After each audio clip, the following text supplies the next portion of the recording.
तुकाराम जी कह रहे हैं धन परिवार नाना प्रकार की भोग सामग्री मान प्रतिष्ठा, इससे जब मन हटता है तब वो सच्चा आनंद प्राप्त होता है। 2-4 माला जपे बोले अभी आनंद नहीं प्राप्त हो रहा।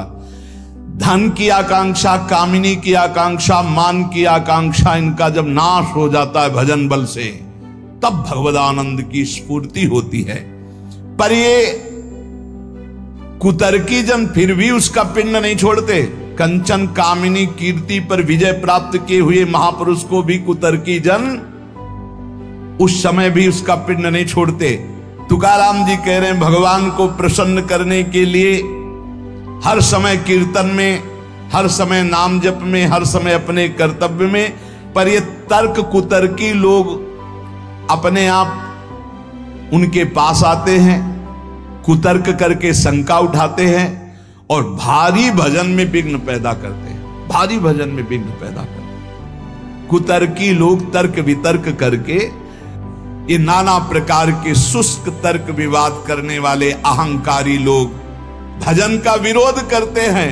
अरे कैसा कैसा कष्ट। एक जगह तुकाराम जी महाराज कीर्तन में मस्त, तो एक कीर्तन में आया करते थे, उनके मित्र नास्तिक थे।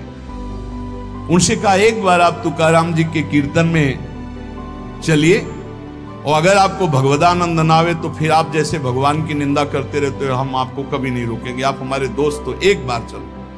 जो ही गए तो तुकाराम जी की वो झांकी देखकर आंखों से अश्रु प्रवाह और नूपुरों की ध्वनि राम कृष्ण हरि राम कृष्ण, वो तो लौट गया चरणों में। अब रोज कीर्तन में, अब कीर्तन के बाद थोड़ी देर सत्संग होता, अब उसमें ब्रह्मचर्य आदि की महिमा वो अपनी पत्नी से बोलना बंद कर दिया।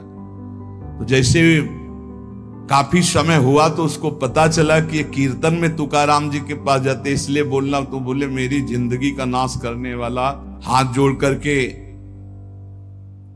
पति से कहा आपका तो उद्धार हो गया, मेरा उद्धार कैसे होगा? बोले चलो चलते हैं आज कीर्तन में। बोले नहीं, पहला कदम अपने गुरुदेव को घर में लाओ, एक बार चरणामृत उतारें, घर में चरणामृत डालें, फिर भगवान मेरी ये पत्नी को कैसे, जैसे मेरी बुद्धि शुद्ध हो गई, इसे बड़ा प्रसन्न हुआ।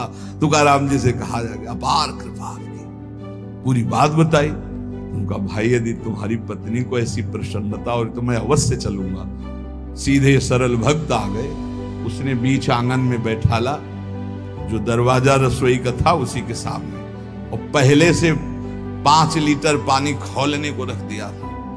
घंटों पानी खौल रहा है, उसमें डालती जा रही है। जब तुकाराम जी बैठ गए, आई सामने, प्रणाम किया, देखा ये वही है जिसने मेरे पति को बरगला दिया और जब से इसके पास गए आज तक मुझसे बात नहीं, आज मैं मजा चखाऊंगा। और बस कपड़ा से पकड़ भगोना लाई, ऊपर तुकाराम खौलता हुआ पानी, विठ्ठल विठ्ठल पांडुरंगा पांडुरंगा, सब छाले छाले पूरा शरीर, गर्म पानी इतना। ऐसे थोड़ी संतों के जीवन में तुम्हें कैसे कैसे कष्ट बताए। जो भगवान का यश विस्तार करते हैं उनके लिए, जो अपने निंदा कांचे घर आसावे से जारी, प्रभु मैं किसी के पास नहीं जाता, निंदक मारने वाले वाचाल कुतर्की संशयी ये सब मेरे पास आते हैं और मुझे परेशान करते, मुझे कष्ट देते हैं। इसलिए मैं क्या करूं प्रभु, आपका भजन करूं या इनसे झगड़ा करूं? ये पाखंडी लोग मेरे पीछे पड़ गए विठ्ठल, मैं उनसे क्या कहूं? मैं नहीं जानता ये छल कपट, ये लड़ाई झगड़ा। मैं तुम्हारे पांव पड़ता हूं, उनके भी पांव पड़ता हूं, मुझे भजन करने दो, इनसे दूर रखो।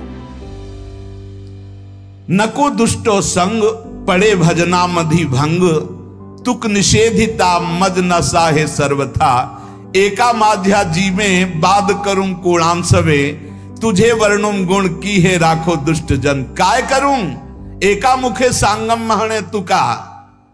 तुकाराम जी कह रहे हैं अगर दुष्ट पुरुष का संग दुष्ट करे तब तो निभ जाएगा, लेकिन दुष्ट का संग अगर साधु से करवाओगे तो भजन भंग हो जाएगा।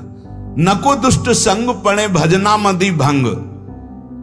प्रभु ये दुष्ट लोग मुझे नीचा दिखाना चाहते हैं, मुझे इस बात से कोई डर नहीं, पर मुझे सहा नहीं जाता जब ये भजन विरोधी बात करते हैं। मैं अपने को अकेला देख रहा हूं प्रभु, किस किस से वाद करूं।